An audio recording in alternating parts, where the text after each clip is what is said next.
All right, Assalamu alaikum, and a very warm welcome back to everyone who's been tuning in since morning. You're back here with us at Youth Economic Forum 2021, the second last session for the day. Allow me to basically introduce myself first. I'm Abir Abdul Rahim, your moderator for this session. And a little bit about myself. I'm currently the head of Digital Affinity at Great Eastern Takaful Berhad.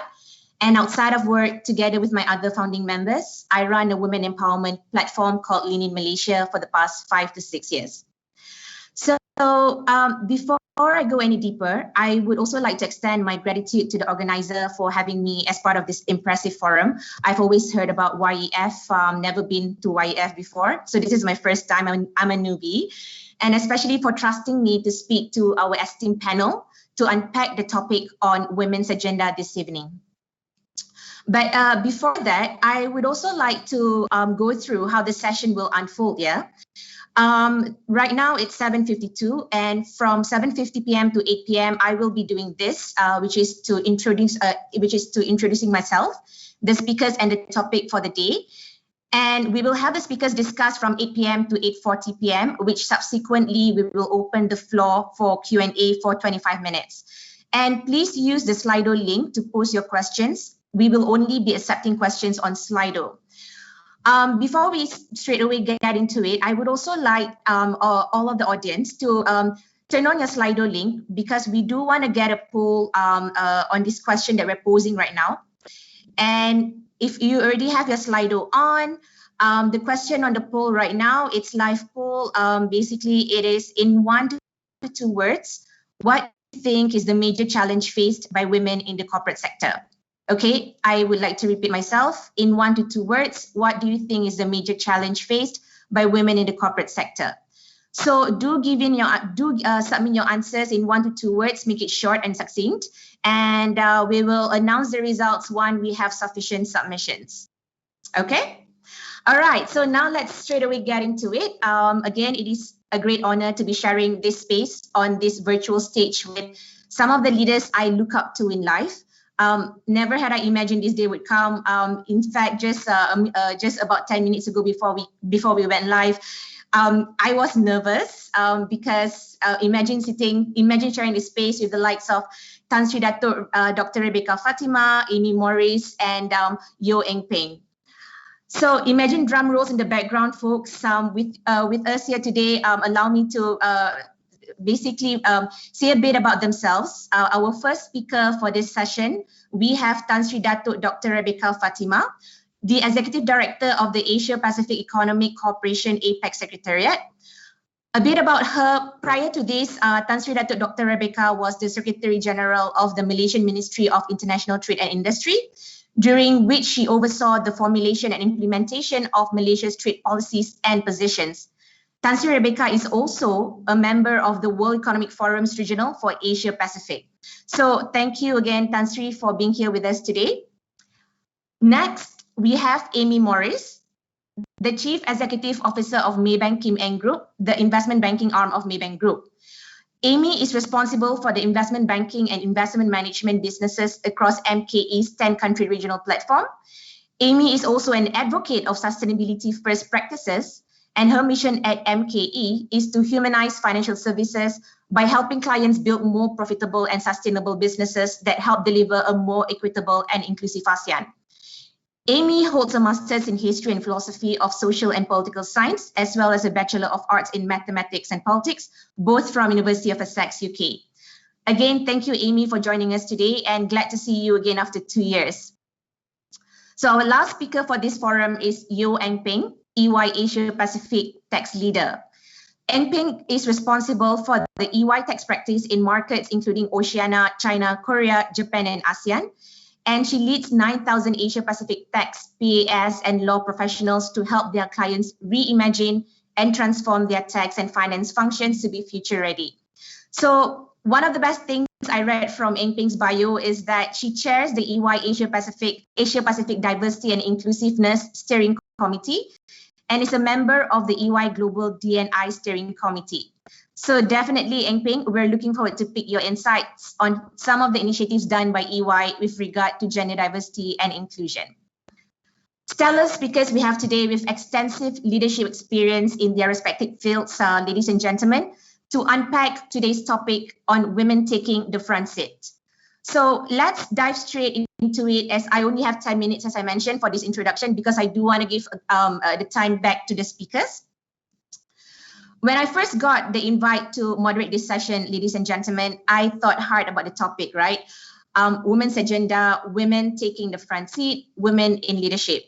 So I decided to call the organizer and mention to them that, hey, I'm going to put a spin to it, right? So putting a spin to it, and I reached out to all the speakers in the past week to share this angle, because it is imperative and it is pivotal to talk about women's agenda without talking about the crisis the pandemic brings.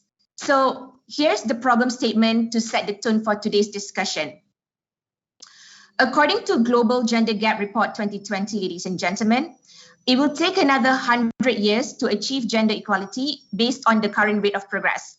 This statistics of the 100 years has been widely used to push initiatives and efforts by governments, NGOs, associations, investors, and companies into action. In the face of the COVID-19 pandemic and economic crisis, efforts will have to be doubled if we are to avoid losing another 10 years to achieve gender equality. According to Harvard Business Review last year, women represent 39% of the global workforce, but accounted for 54% of job losses as of May 2020. And according to the 6th Annual Women in the Workplace study by McKinsey and Lean.org, 1 in 5 working mothers say they are considering dropping out of the workforce, at least temporarily, compared to 11% of fathers. An additional 15% of mothers also reported that they may dial back their careers, either by cutting their hours or switching to a less demanding role. And on top of that, among women with young children, the struggle is especially critical, with nearly 25% say they may take a leave of absence or quit altogether. So how does it look like in the landscape of Malaysia? In Malaysia, UNICEF and UNFPA published Families on the Age report last year, and they revealed that about 32% of female heads of households have become unemployed since March, while 57% have no access to social protection. So this is bringing it all together, that the pandemic has shined a big spotlight on two things, ladies and gentlemen, that really matter for the future of work and for gender equality at work. Number one, the pandemic has forced fathers and mothers to juggle careers with childcare and remote schooling, but between fathers and mothers, women often shoulder the brunt of those responsibilities. And number two, women tend to hold the jobs that have been lost in the pandemic in industries like the service industry, hospitality, and retail, and they tend to stay out of work longer. Women have the double workload of childcare, and that double shift, ladies and gentlemen, has doubled again. All right. So with all that being said, I do want to kick off today's discussion by asking Tan Sri Rebecca first. Tan Sri Rebecca, are you with us? Yes. Yes. Okay. So, Tan Sri, extending from the Global Gender Gap Index 2020 that I mentioned earlier, that it says it takes 100 years for us to bridge the gap. And with regard to Malaysia, the 2020 report ranked us at 104th place in this index. Your view on why has progress towards gender equality been so elusive over the past 5 years, even before the pandemic took place? And why is Malaysia falling behind in the WEF Global Gender Gap Index? Thank you so much for having me, and I'm really honored to share the stage with Amy and Eng Ping, and you, Abir. I'm very impressed with the way this whole thing is organized. Yes, there has been a whole lot of focus, especially last year with COVID, very sharp focus, intense focus on women and the role of women and the impact of the pandemic on women. Like you said, women are employed in front-facing, the service sectors, which were the worst hit. Hospitality, even in the manufacturing sector, it was those sectors where women were more employed. So, and those were affected by the movement controls, things like that, huh? And when you look at how, even in my organization, I have a lot of young women and young mothers. And, when we went into lockdown and we had to get them to work from home, we had to make sure the ecosystem that we had in place was ready for them to work from home. Suddenly we had to think of all this. When you talk of risk management in the finance sector, you talk of various aspects of risk management, but for some reason this didn't feature until it happened. I remember in February having this discussion, February last year having this discussion, and we were saying, oh, it's an emergency, it's not a pandemic yet. It's not a global pandemic. And so we were not ready. And that is one of the things that, we learned very quickly, that you've got to you're on a very steep learning curve. The impact on women, it's not just the impact on women, it was women per se, but women-led MSMEs, micro, medium, small enterprises, they were too affected. And it's not just women, there were other vulnerable groups too. If you're talking of the indigenous groups, you're talking of small business, these were all impacted. So when you look at the pandemic and the impact of the pandemic on the economy, I want to take a bigger picture than just women. Yes, very important, but let's look at the impact of women-led businesses, small businesses, the mom and pop stores, the indigenous groups. These are also the ones. And really it's about us acting very quickly, and very focused. You need really focused attention to what was happening on the ground and how to deal with it. It's everyone was caught, by surprise, as it were. But it's the speed at which you react and respond and put in place measures that mattered. And it's not just Malaysia; it's across the economies. I'm sure in the financial sector it was just as bad, if not worse. Yes, definitely, Tan Sri. A lot of sectors, especially the vulnerable society, has been badly impacted by the pandemic, right? How have you seen when it comes to? I know that you want to look at it from a larger landscape, right? But when it comes to women-led businesses, I do understand that you also sit in ministerial meetings on. There have been ministerial meetings in the SME sector. How has women participation been prioritized in these discussions? If you may further go into detail on that. Yeah, I think I'm going to speak to this subject from the perspective of APEC. APEC is the Asia Pacific Economic Cooperation. It comprises 21 economies. We started having this very sharp focus on women and women, small and medium enterprises, empowerment, women's economic empowerment as far back as 2011. Very focused, very structured discussion, deep conversations about women's role in the economy. And in 2019, we actually put up a very strong framework on what needs to be done across economies. You need to have laws in place, policies, regulations that prohibit discrimination on the basis of sex, in employment, in access to finance, those things. Have in place also policies for equal access to finance. It's as simple as that, equal access to finance. When you talk of women in business, small businesses especially, the first thing that comes to mind is access to finance. Do we create windows for women, knowing the kind of challenges that they face? Then you need to look at, if you're looking, one is that, the other is go take a step back and look at the education, look at the balance in STEM, those things. If you're really looking at the empowerment of women and getting them into the economy, that is another area. Tertiary education, R&D, and the other is also in leadership positions.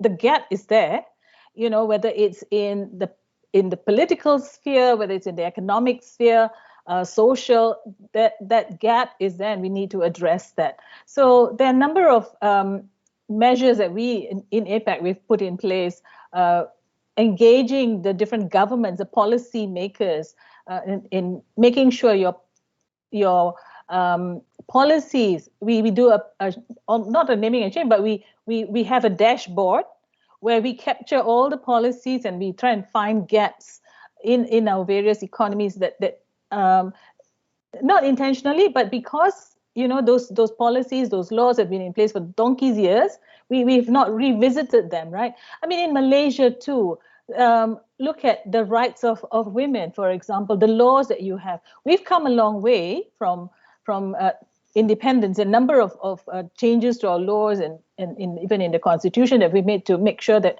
women are better positioned, but still you have problems. I mean, forget business for a moment and let me just focus on the social side.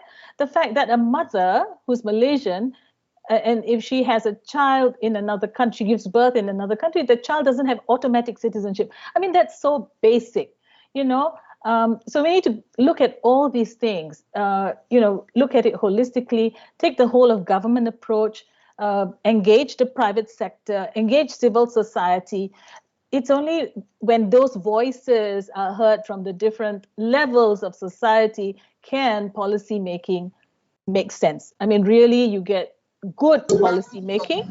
Also, one thing that we don't have and we should do more of is ensuring data that is sex segregated data. When you want to make policy, you need to rely on data. You rattled off a whole lot of data earlier on. We need to dive deeper in the different sectors. Where are women in those sectors? So when you can make policies with the right data, so we keep pushing in APEC, we keep pushing for sex segregated data across the sectors, because only then will it hit home. When you look at the numbers, then it will hit home. Otherwise they're anecdotal, and it's nice to have. Now, very quickly, I don't want to take too much time, and I'm sure Eng Pin and Amy has a lot to say. We also, as government, as when policymakers, need to be very careful what you would say. I'll give you an example of an economy that actually put in law. You must have nursing rooms if you have more than 20 women in your organization. So what happened? Now, if you're going to have nursing rooms, it involves money. Yes, you got to reconfigure your office space, And what happened? It backfired, and companies then said, maybe we should not go and hit 20. We should do maybe up to 19 so that we don't need to, comply with this law. So have to think through. It's a nice law to have, but you need to think through implications. Every time you want to put in place a law, you need to think of the implications of that law. And how do you do that? You get a better picture through engaging different parts of society and engaging the women also, when I was in the Ministry of Trade, and I wanted, because we had many young people, and I wanted to say work from home, having flexible work arrangements. For government, it's not possible because your laws, your regulations don't allow it. But come COVID, suddenly everything can be done. So it just boggles me sometimes how we, in this, as policymakers, we are sometimes the biggest stumbling block because we fail to listen to the voices that matter. I'll stop there. Yeah, thank you so much, Tan Sri. I love it when you touch on the fact that it took the pandemic for suddenly all the work from home policies to be effective, right? And also, indeed, if I also may add my own view, the progress on women empowerment has been slow. For example, just look at the implementation of Sexual Harassment Act and Gender Equality Act, right, where both bills are still being lobbied in 2021. And I believe a few factors attributed to it, like what you mentioned, that led to the elusiveness, which otherwise could have aided in overcoming issues that we're seeing in the social sector, right, with regard to domestic violence, sexual harassment at workplace, and equal representation of gender in the workplace. So taking on that view, I would like to move on to Eng Peng. Eng Peng, as a partner in Ernst & Young, what impact, if any, do you think the move to remote working, for example, working from home, as Tan Sri Rebecca mentioned earlier, during the pandemic had? Could you share how the experience has been like for Ernst & Young's? Yes, thank you, Abir and Tan Sri Rebecca's stories were really good. I think they really hit home. And so, Abir and everybody, I'm so glad to be here and joining all of you to be talking about, I think, a topic that it needs much more momentum. It needs much more support. And it is so important, I think, for the development of not just an organization, but I think our country. If you look at the statistics globally, something like 49, almost 50% of the global population are women.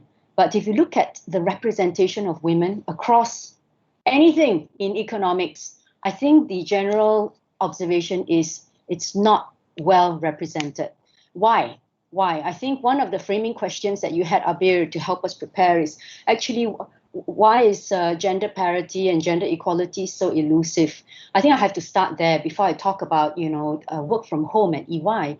I think, first of all, either people who have the power and the authority, they don't know about the importance of women and how it can contribute, how they can contribute, or maybe they heard about it, but they don't believe in it. They don't understand why. So we have a lot of, I think, people who are still in the dark. And I think it really needs to start with, changing their hearts and minds, but also putting forward, right, the hard statistics on why it is important. I don't think we do a good enough job of getting that message out there generally in the community. But at EY, perhaps I can say something about my organization. We've done a lot of work around D&I in general from about 5 or 6 years back, and I can see the journey progressing. I can see that at the start it is about concepts and words. So we talked about our value statement. We incorporated D&I into our strategy. We changed our value statement to include the word inclusiveness. So we did those things to recognize it's important. But, we need to move ahead. And we now talk about, well, what is the actions that we need to take to actually bring that to life? And, you always get what you measure. You don't measure it, you might not get it. So how do you embed accountability, into the system? That's something that we've been very focused on. And maybe if we have the time, we can talk more about afterwards. But coming back to the work from home, I tell you exactly as Tan Sri mentioned, this, the pandemic forced us, right? We had no choice. We had to work from home because the law said you have to stay at home. So it made us realize very quickly what is possible, the art of the possible, really opened up our eyes, right? And within EY, I think, just looking back the last 12 months, there were a few moments when we were a bit nervous, but, actually we found that our ability to serve our clients, our ability to do our work, to manage the business, get things going, and have everything delivered to our highest standards of quality, they were done. We could do it. I run the tax business of EY, and, we have filing deadlines. And some of these deadlines, depending on the country, can be quite hard deadlines, but we met them. So we were proven through multiple, deadlines. And that really left a strong impact on our mindset. Actually, it's not about the fact that, we got it done, but it made people think, wow, this is possible. And it's now making people really think hard about flexibility at the workplace and what now can mean for the future of work. And people are saying, even if we got back to normal, whatever that might mean, actually, a lot of what we learn must be part of that future of work because, it's a way of living. And I think all of us who've been through this will know we will never go back to what was before. We will take the best of what we have learned and we'll incorporate it into the future. And this has a few advantages, I think, for women. I think the fact that we were able to do an EY really also, I thought, spoke volumes about, my predecessors, our leaders from before, who made sure that we invested in technology. We made sure our people had the laptops. We made sure that they had the connectivity. So when we said, hey, CM or MCO is coming in next week, everybody work from home, don't come to the office. Actually, there wasn't that much panic. People went in, printed a few things, they still wanted a few printouts. But I can tell you honestly, I went into the office yesterday, hardly anyone. People are just used to, working a lot more digitally. So I think organizations really need to think about investing. I mean, if you haven't invested before, you really have to invest now, because for those organizations who imagine, hey, let's wait, maybe this will be over soon and we can go back to normal, I think that's not going to happen. I think they need to know that investments are needed to make sure that we are future ready.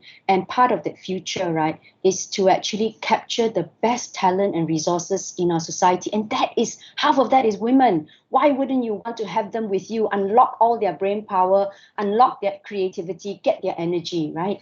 And so I think at EY, that's what we are trying to do. But I want to quickly pivot, to another topic. So we've proven we can do it. And there are many things we can do better, but we got the basics, and I think we are quite good. Actually, the next issue that we're really worried about now is this concept of ubiquitous work. So working from home has now made us realize, at first it was very good. Then people got used to it, and now every hour of the day, every minute is blocked with either half an hour calls or 1 hour calls that actually run from early work hours, the time that you would have spent having some breakfast or traveling to work, to the time that you're traveling back to work and cooking for your family. Okay, for women, it's everywhere. Why? Because physical interactions means we are able to have water cooler conversations. You can't have that now, so people book in a half an hour call. So that has caused some stress to our women, not just our women, actually all our people, but more on women. To your point, Abir, and to Tan Sri's point, actually women are, it's let's just face the facts. They are just expected to do more at home. They just are. And much as we want to change, we're not yet like Norway. We want to get there, but we're just not there yet. And they are the ones now facing a lot of stress. And we need to do a lot more actually to kind of alleviate that. So that's the other big topic that we're working from. I want to stop here now.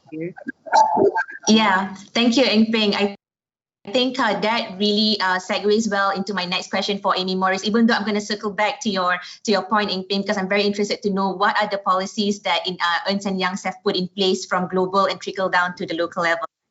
But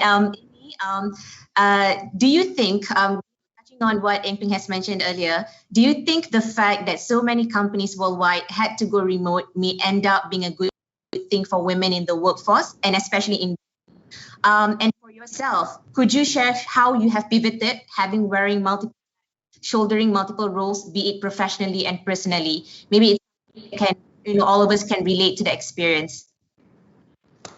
Hi everybody, and thank you for having me. It's great to be able to share this session with Rebecca and Eng Peng, and of course yourself, Abir. So on the question that the way I will take that question is that yes, so many companies around the world are making a lot of changes, and to me that's in a way the opportunity of this crisis, right? We all know that with crisis the altar is the opportunities. And very much in my view, the great opportunity really comes in being able to pivot around recovery, being focused on what we typically call ESG, the environmental, social, and governance aspects, right? So ESG has become, part of the living vocabulary, especially in the corporate circle, purely because regulators also understand there are many, many issues. There are many stakeholders that perhaps have not been prioritized. We used to live for maximization of shareholders' profit. Now it's very much, the emphasis is the elevation of your stakeholders, your employees, your communities, your partners, right?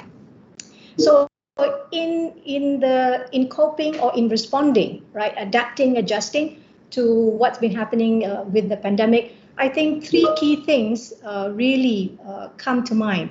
The first thing is that certainly for Maybank as an organization, what has been the most tremendous experience? Yes, there is this is a crisis of humanity, a lot of hardship out there, people are really feeling the pain, and everyone feels it, right?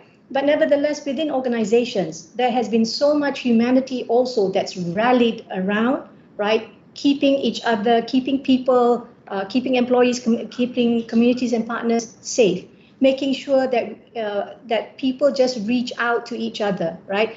So that humanity has really brought a whole different discourse within the corporate sector. What are we here for? The big existential question, right? Why do we do what we do? Why are we here? Why do we exist? Do we exist just for profit maximization? I think those very difficult, challenging, complex questions have come to the fore. It's been tremendous. The water cooler conversations are now, Zoom conversations, and you are hearing a lot more of these conversations. So the first thing is about humanity. The key word for me is humanity, right? It's a crisis of humanity and how humanity has also responded. Eng Peng mentioned the word flexibility, right? Yes, a lot of companies, I doubt, will go back to the full 100% the way things were, right? And will opt for hybrid, right? A hybrid kind of modality where there is not just the possibilities of being remote, working in remote manner, but also flexibility in how you want to be able to organize your personal and professional lives, right? So the mobile work arrangements, for example, organizations like Maybank, certainly we're already looking into it. The third word for me is autonomy. In having experienced this last 14 months, where people have had the opportunity, right? Working people, whether moms, dads, women, men, have had the opportunity to develop the 3 Ps: relationships with people, relationships with plants and other organic beings, and relationships with pets, right? That's for the whole different dimension on what we bring, what we emphasize as values, right? Whether to organization and to society. So with this autonomy, it's really the question of how do you want to actually envision roles for people where it is really based on deliverables, that you trust people to be able to work how they work best, right? To deliver what are agreed expectations and targets, for example. So that aspect of autonomy is also another a very important part of that trinity of flexibility, autonomy, and humanity as well. So that's the overall conversation framing that I would like to bring to the table. And in answering your question about how will organizations move forward, how have I pivoted, for example, wearing multiple roles? I can say that, for all women and men, the challenges are immense. Yes, travel time now gets converted into Zoom time. So it basically, instead of the work duration being 9 to 6, for example, it's pretty much 10, 12-hour blocks in front of Zoom. And as Eng Peng has mentioned, that quick 30-minute call here and there over the weekends, that's all part of the norm, the working norm. But I think that this is just part of the transition of working out new practices, new daily routines at the workplace. Once equilibrium has set in, once people kind of, feel their way around how organizations want to move forward, I hope that, this will lead to just us taking the more positive aspects and be able to move into more progressive work conditions and workplace as well. So I'll stop there for now, Abir. Okay, thank you so much, Amy. I am quite interested because that actually leads to the next question, but maybe we can go back to Tan Sri Rebecca first. Tan Sri Rebecca, I do want to further dissect on the pandemic impact on women. I just want to get on how have things changed, especially because Amy and Eng Peng touched from the corporate sector, but what about the government sector? Women, especially in the government sector, has it been for better or for worse? And are there any government policies implemented to support women in this pandemic that you might want to share? I know that you have already mentioned some of the policies and initiatives done, but are there any new initiatives in place that maybe you want to share with the audience today? Thank you, Abir. I can't see you. You've disappeared from the screen. Yeah, just to also let you know that I've been out of the civil service for a while, but having been in the civil service, we unfortunately have, it's very structured. You have rules, you have regulations that you must comply with all the time. It's pretty much like the banking sector. You're so regulated, you know. And therefore to make changes is not easy. And that's why I said the pandemic suddenly got people to be more flexible.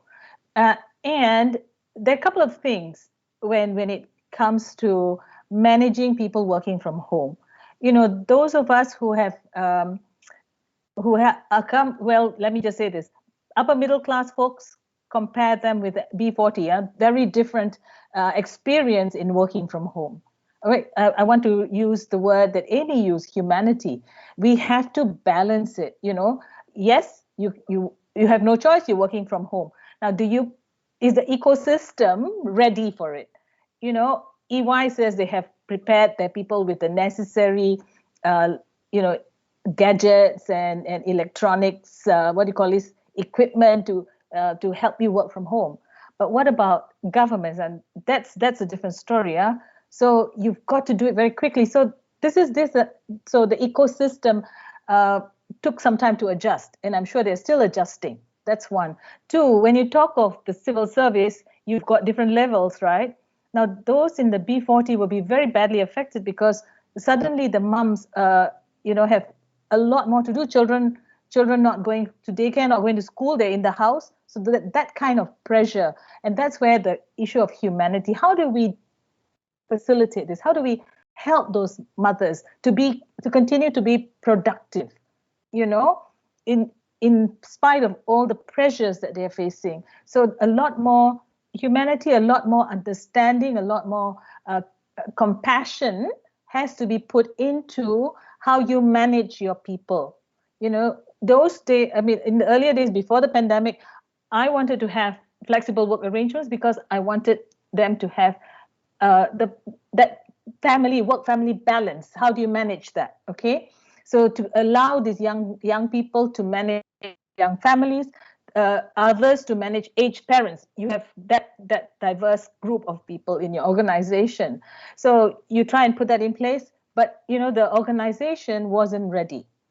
So now you're caught because you were not prepared. Whereas in the case of Eng Ping, she said they already started thinking this through. The flexible work arrangement was not new for some organization, for some corporates. For government, it is still new. And the pressures that have come from COVID, I can just imagine, so having your ecosystem in place. One, two, the support system. What kind of support do we provide to this? Folks have talked about mental health. How much have we done? Do we just take it for granted, or you're going to have to deal with it? Very typically Asian, you deal with it.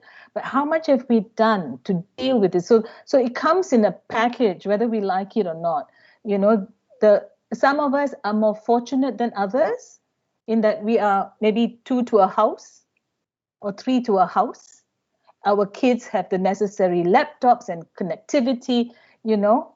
What about the others who have lots of kids in a smaller apartment?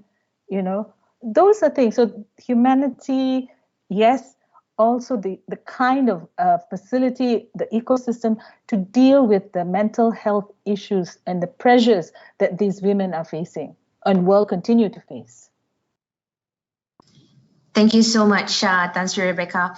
I think I'm going to move on next to Amy Morris to touch on Maybank is one of the earlier pioneers on providing longer period of maternity leave for their female employees. And that was implemented way before the pandemic happened.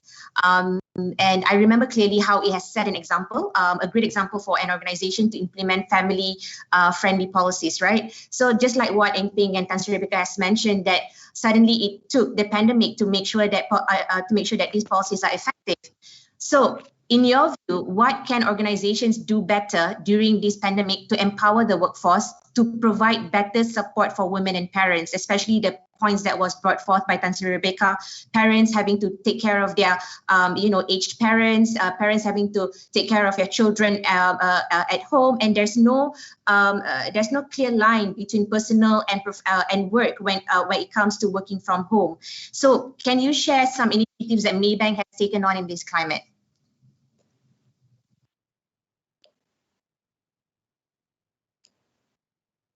You're muted, Amy. Amy? Yep. Okay. That's the very famous global quote. You're on mute. Okay. Large organization. Oh, can you hear me? Can you hear me? I get so tired of it. Maybank being a large organization, right? Definitely, the ESG pivot, as I mentioned before, is obviously very key.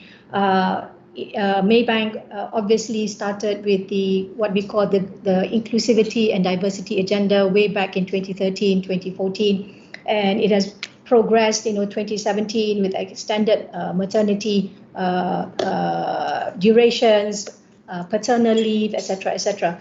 So, but nevertheless, I would just like to also qualify here.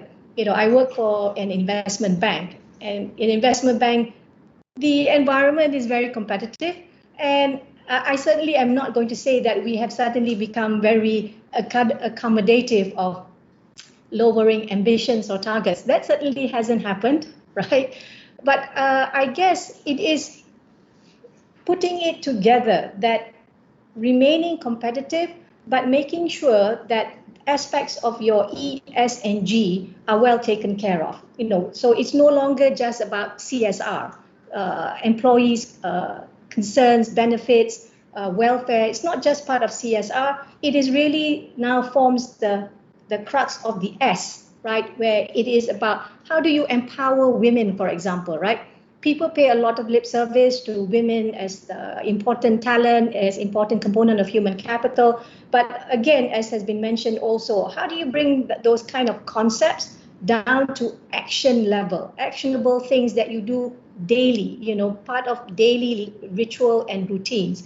So that's the S component where stakeholders, i.e. your employees, are key. And then there's also the G part, which is the governance. That's where you really need to focus on your organizational policies, your rules, your guidelines. And this is something where it's has become very positive in the sense that our regulators, our central banks across the world have actually come together and to form, for example, networks, for which really are emphasizing focus on various aspects of transformative impact, whether it is for the environment, whether it is for society, or for good governance. So in that sense, I think the biggest pitch for me would be that for organizations to use this moment to really look at the frameworks for ESG, for example, which the beauty of it is that it's also quantifiable. There are metrics and there are measurements. Everything that's measured can be then managed, right, for good transformative impact. And to actually then collectively, because all in a collection, they are all for the achievement of the Sustainable Development Goals, right? And we all universally accept that the SDGs are for the common good globally. It's just the same as climate change. I don't think anyone is really now wanting to push back scientifically on the impact of climate change. And I think it's the same thing. The transformative impact from being very focused on your environment, your society, and your social measurements, as well as your governance, are all the things that we should be mindful of in leveraging this current crisis to move forward and to move forward in a very positive manner. Thank you so much, Amy. In fact, the concept of has been widely and famously used, by organizations these days, and it's also a concept that I'm also starting to learn. And thanks for the deliberation on that. That segues well into my next question for Eng Peng. Eng Peng, we just heard from Amy Morris from the banking sector point of view, and I feel that it's also applicable to other organizations. I love how Amy Morris touched on the point with regard to humanity, because I think in this pandemic, what is very important is humanity. You got to embrace kindness by the end of the day, despite organizations trying to achieve their KPI, right? I also want to know know, from your experience, Eng Ping, having been on the EY Asia Pacific Diversity and Inclusion, steering committee, and also a member of EY Global D&I steering committee, the Big Four has always been known for their progressive policies, especially on diversity and inclusion policies. I also understand that a lot of these policies were formulated at a global level, and with EY adopting global policies where most are progressive to cater for the welfare of their employees, how have that trickled down to Malaysia? And how do you think other organizations can follow suit, apart from what Amy has touched on ESG? Okay, so Abir, I know you're looking for a silver bullet, but there is no silver bullet. So before I start, I do. if there is, I will print it and send it to everybody. No, there isn't. It's actually a lot of hard work. But I wanna say two things that should actually preface what I'm about to say. One is the concept of humanity and compassion that Tan Sri talked about. The other is the concept of trust that Amy talked about. You got to trust people to do the right thing, and then you need to deal with the situation in a compassionate way. I think that really must underpin any policy that you want to drive, and that will tell you what is the right policy to adopt to help, in our case, women. Because every country is different, every place is at a different level of development. And you've kind of got to embrace that and accept that. And so at EY, we are a global organization. We have over 300,000 people. We can't say, well, this is the gold standard. Everybody overnight get to it. It's just not possible. You have to take into account the laws of the country, the cultural norms, and just where the society is at. So I think that's our starting point. But we have an aspiration. So if you talk about an aspiration, we have that. Some things we actually push quite hard and to encourage, local countries to adopt. So when I say we don't have a silver bullet, this is what we mean. We think that the concept of diversity and inclusion, it has to be something that is cultural. It has to be embedded into your day-to-day thinking, your mindset, in every act that you perform. So what we are trying to do here is not just message through the words, as I mentioned earlier, through putting it specifically or explicitly in our corporate strategy. We call that the next wave. We don't just put it into our value statement. We actually did a couple more things. We actually set up a global steering com, and I am, as you mentioned, very privileged to co-chair the Asia Pac steering com on D&I together with our area managing partner. So these it has to be leader-led. It has to be leader-led. The components of these committees have to be leaders who are influential, because we want them to actually initiate the change. We want them to be the role model, and we want them, right, to have the courage to actually pilot things. I take the point, that Tan Sri mentioned. With a government organization, it's so huge. It's difficult to move the big ship. So what we try to do is to say to our leaders, this is the latest thinking. These are all the business reasons why you want to do it. You are a leader. You have means, resources, ideas. Why don't you pilot certain things? So you don't change the whole thing, you pilot. So we had a group that piloted, in this case, the recruitment of, autistic people, so neurodiversity. And we tried them in a certain part of our business. Oh my, the results that group was able to give us was amazing, because they are wired differently and they contributed differently. And so from that pilot, it became clear to us that this is an aspect of diversity that is important. We touch on society, back to Amy's point, we help and play our role in the community, and we actually bring better results to our business. So EY is very focused on making sure that at our steering committees, we find out what's the latest. We often have professors from all over the world speak to us about what's the latest. We have a few pillars that we are very focused on: women, culture, balance in leadership, because we're a global organization. We don't want our leaders to just look like they're from one place. Or from one gender. We have actually goals against that, and we kind of push that through to the rest of the organization up to the local level. So you will find that at the local level, we have those aspirations. The other tool I want to share this, because I told you, you get what you measure, and we can talk about it, and you can tell a lot of stories which are very powerful. But we have many people who like to see real evidence of progress. So we spend about 18 months, almost 2 years, to create what we call the global D&I tracker and optimizer. And basically, it puts our diversity on one scale and inclusion on another. And every practice, say EY Malaysia, EY Singapore, you can actually see where they come out on the scale. Are you level 1 to 6? And you look at how many points you have across 10 metrics. And we say to our leaders, you are here today.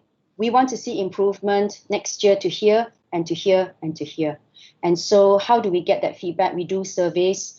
We have global surveys. So that provides a lot of input that actually helps us track progress. So that keeps actually people on their toes. And all the things that we are talking about, whether it's paternity leave, maternity leave, more flexible arrangements, all of these are actually little points that you can get to improve your position on that tracker. So we don't tell people do 4 months maternity leave. It's not like that. We say if you're 1 month, get to 2 months, you get a few points there, and that kind of thing. And in that way, we push for change. So that's how we do it at EY, Abir. Thank you so much, Eng Ping, on that. Well said, and great responses from all the speakers. But I am being told by organizer to announce the results of our earlier poll. Remember, we had a poll running. So just to, before I go on to the next question for the speakers, and maybe we can start taking questions from the floor. The question was, in 1 to 2 words, what do you think is the major challenge faced by women in the corporate sector? And you can see on Slido right now, I'm not sure if the organizer is putting the results on Slido or on our screen live. But what I'm saying is that most of the answers is the most obvious answer right now is being underestimated just because I'm a woman. So that to the audience is the major challenge faced by women in the corporate sector. But I don't think it's just on women in the corporate sector, but it's also women across all industries. And before I go into our audience question, right, I do want to ask Tan Sri Rebecca, because this really relates to this result on the poll. Tan Sri, if you may, I do want to go on a personal level right now.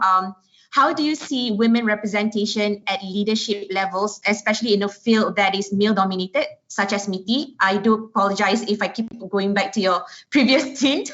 I know you've already make a caveat there. Yes. And I'm also interested to hear your personal experience as a negotiator. Has your gender ever been affected either positively or negatively in your line of work? But I also do want to put a caveat, Tan Sri. I hate the question being asked, to women. I hate it when women are asked, how do you juggle women? Yeah, but I know. I get, we get, I'm sure you'll get the same thing, Eng Ping and Amy. Oh, you're the first woman this, you're the first woman that, it sounds of me is horrible. Yeah, but, for me, I hope it's not because I'm a woman, but because I'm competent. And that's more important for me than that. And that's one. And the thing is, never sell yourself short. And if you are in a position of some influence, you must make sure you prepare and understand that you are doing it not for yourself, but for the others that will follow you. So it's very important that you realize whatever you say has an impact, whatever you say and do has an impact on the folks coming after you. So, and in your position of influence, you must always be sure that you are the voice. So you must, sometimes I like to make people uncomfortable at board meetings. I will say, where's the gender focus, or how many women? Why is this that when the consultants come to present and all are men? I said, don't you have women in your organization? So you have to do that. I mean, it may sound very trivial, but always to point out. So to the extent that even when they do PowerPoint presentations, I'm very careful. If the PowerPoint presentation just has men in the pictures, I will comment. If a panel, I'm sorry, this is an all-women panel. If it's an all-men panel, I'll be the first to say, excuse me, what's happening here? But it's diversity is more than just about women. We must have voices. Those voices must be heard. So you need the men. It's not about excluding men. When we talk of women's issues, it's not about excluding men, because you need them. I tried to prepare the pipeline when I was in MITI, but at the end, there's only so much you can do. So appreciate what is within your control and manage that, and what's not within your control, you have to let go. I mean, that's the reality. So as much as I would have loved those folks in the pipeline, and they are, let me just say, the women in MITI till today, I still interact with them. They are bloody good. Sorry for my language. They are very good, but it's about the pipeline and making sure that regardless, your voice is heard and you do your best all the time. At the end of the day, we are measured by our competence, not by anything else.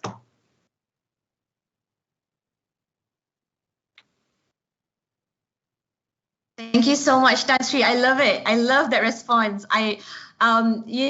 This day and age, women empowerment or feminism itself holds such negative connotation. But I love it when leaders at the position of influence, you make people uncomfortable because there's unconscious bias deeply ingrained in our system. If you don't point it out, nobody will be aware of what's going on in in their environment. Thank you so much for that.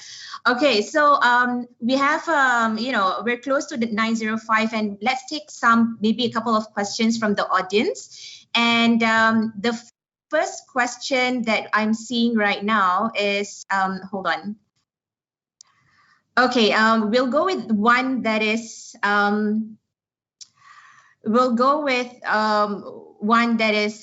women anonymous. So women tend to have to sacrifice more to climb up the corporate ladder. Can you share the sacrifices you need to make? How you hope you can help to improve?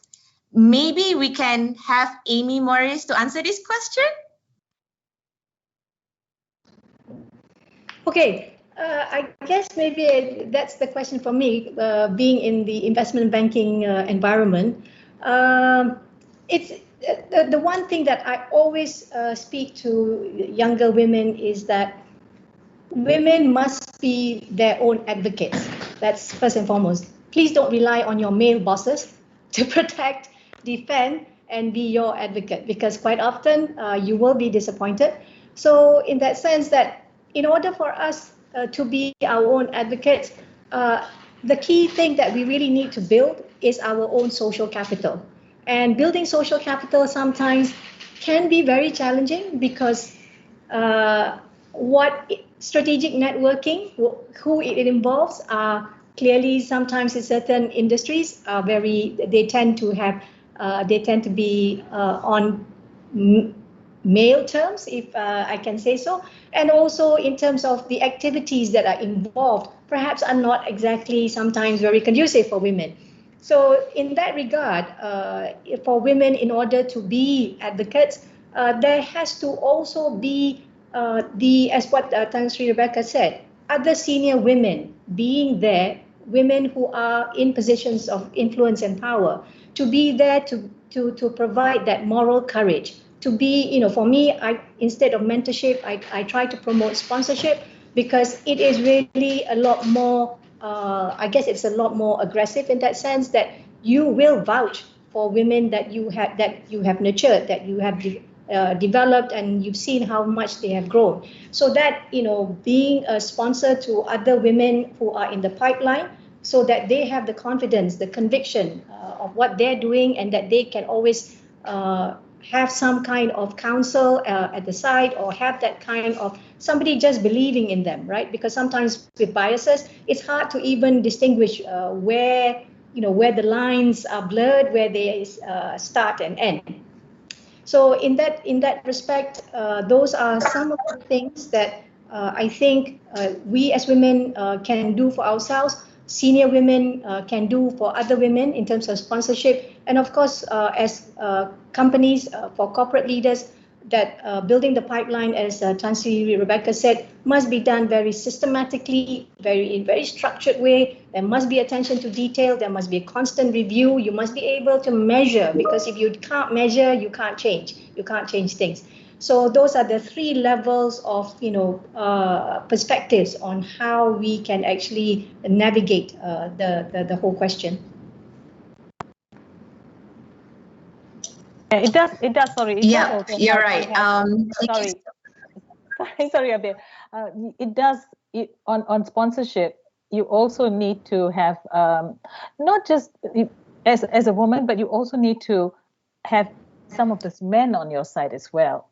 For me, I've been fortunate in that I had Tan Sri Rafida, as my sponsor, but I also had Tan Sri Razak, I had Tan Sri Rahmat, and I had Tan Sri Siddiq, who recognized the talent and helped to push it, especially in a male-dominated world. You got no choice. You need to have the support also of the men, but realizing that the women, that where you came from, you are not a superwoman. You know where you came from, and that's very important. And therefore, understanding that others also face that kind of challenges, and therefore the support that you will give to them is so important. Sorry to Yeah, jump. exactly. No worries. Don't apologize. And Abir, I have to chime in because sponsorship. Go ahead, speakers. Go ahead. Totally the most important thing. You can coach, you can mentor, but sponsorship is about giving opportunities and actually vouching, right? Actually, you're saying, hey, that person, that woman there can do it.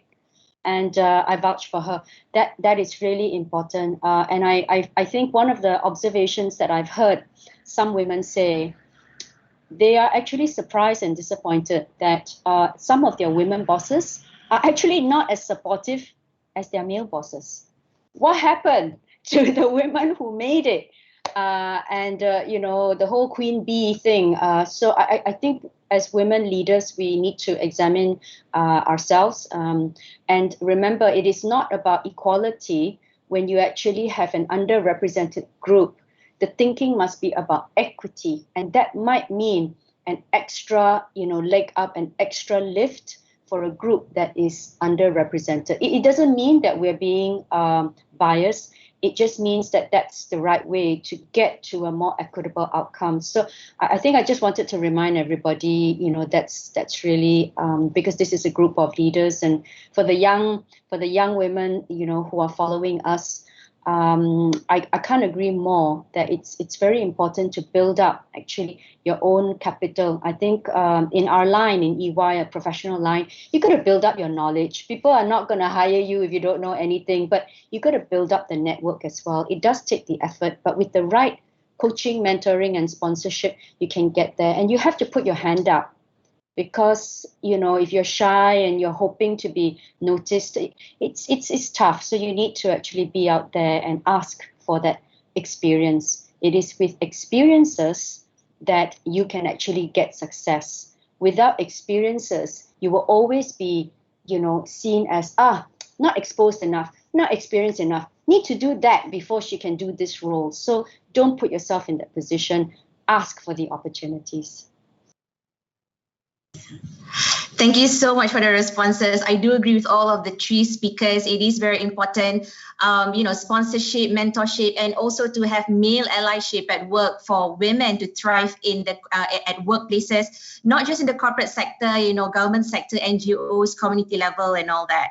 In fact, I do want to make a plug that Amy Morris was one of our mentors for Lean Career Program a couple of years back. So Amy, we really appreciate your participation, and she was really cool. And maybe that's another chat that we can have all together next time.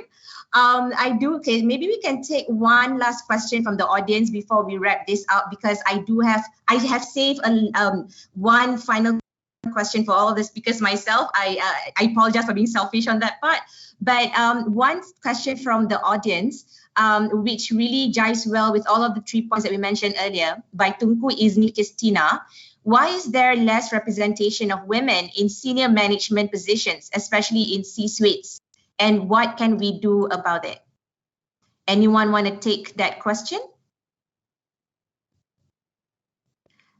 It's anyone, maybe yeah. So anyone? Like I said, one is pipeline. You must make sure there's that pipeline, and we see that in the civil service for sure. It's an issue of pipeline, and the recognition, somehow you just got to show that you have the competence, the sponsorship that we talked about. Those things matter, and also timing. Okay, timing, the support system. You asked about sacrifices. All of us at some point would have had to make sacrifices, and that comes with the territory. But it's never to say I can't do it. Always rise up to the challenge, learn and learn and learn. For me, I mean, you talk about negotiations. I mean, really, at the end of the day, it's just learning to make sure you get on top of things, and consult, because you're not superwoman, you can't do it alone. So in the field of trade, for example, if you don't consult the business community, sorry lah, you in your ivory tower, you'll be messing up. So you need to consult, and you need to consult the right folks. At one time, we were just consulting business. We thought, only take care of business. Then we realized very quickly, business not good enough. You need to also consult civil society. You need to get that aspect, and you need to engage so that you can pass your message on. You need friends from the media to help you along, to get your message across. Yeah. So maybe just to as a rejoinder to also what Rebecca had to say. For me, like every woman who has had many years of being in the trenches and getting into a certain position, sacrifices is, to me, it's not so much. I would prefer to look at it as that these are the necessary battles and battle scars that we all have to wear. And so part of my responsibility to make sure that perhaps less sacrifices have to be endured. There are 5 shout outs that I typically like to share, as women progress through their career path. One is, firstly, don't be shy to look out for other women. Sometimes women themselves get a bit hesitant. Secondly is shout out for safe environments in the workplace. It's very, very key. I saw in the list of questions, for example, a lot of questions on sexual harassment. Thirdly is shout out if you see bad behaviors. It is very easy to be a bystander. It's very easy to keep silent, but let's all give each other that moral courage not to do so. My 4th shout out first is sisterhood is not fashionable, but it darn well should be, in my view. And lastly, it's love yourself. It's very important for us as women, not only just as for men, but specifically here in this context of this conversation. Love yourself, because if you do, you will never be alone, and that the insecurities or whatever the daily fears that you may have can be overcome in that way. So those are to me the 5 things I would really like to share. Thank you so much, Amy. Thank you so much, Tan Sri. Okay, so I think we've come to the end of the session, ladies and gentlemen, and again, great insights from all of our speakers today with regard to women taking the front seat in this pandemic, as well as, like I mentioned, I do have a final question to everyone here before we close off, and let's keep the response short and crisp. What worries you most for your sons and daughters' generation? Is it climate change, healthcare, economic inequality, or gender equality? Can we maybe have like 5 to 10 words from each speaker? Abir, what is the question again? I'm sorry, you were fading in and out. Oh, sorry about that. What worries you most for your sons and daughters' generation?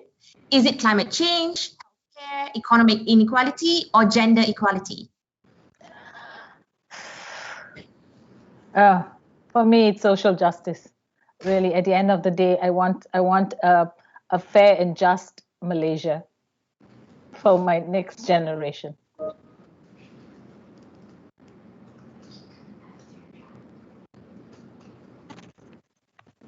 Equity for all. Great. Tan Sri, Eng or Amy? I just said equity for all, and I think that's along Tan Sri's theme. But it grows. It's broader, and I think just fairness and equity and justness for all. We see too much damage from division, I think. Absolutely. Absolutely.